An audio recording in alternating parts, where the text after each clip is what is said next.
Brexit negotiator David Frost's scathing letter to Michel Barnier is part of his cunning plan, according to Jill Rutter, senior fellow at the think tank UK in a Changing Europe.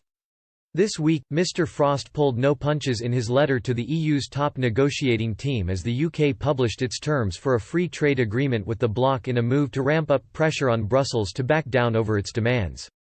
There are less than 6 weeks until the deadline for an extension to the transition period to be requested.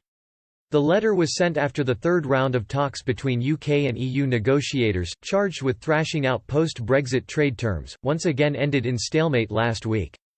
While writing a comment piece in The Telegraph, Ms Rutter explained the problems with Mr Frost's scathing letter and described him as whiny child complaining that the big kid isn't playing by the rules.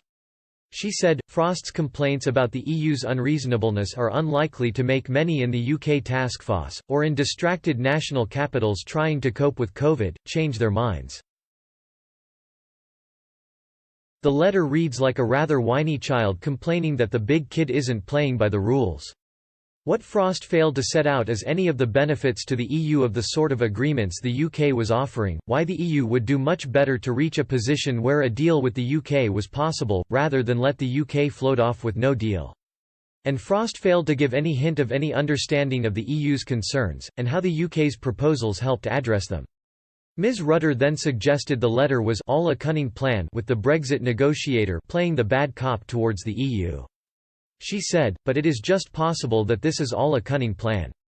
That David Frost is playing the bad cop towards the EU, and Michel Barnier is doing the same.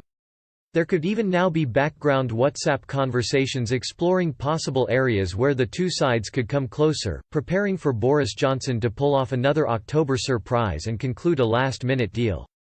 The danger is that the Frost rhetoric, which looks like preparing the way for a UK walkout, makes any political move later in the year even harder to pull off.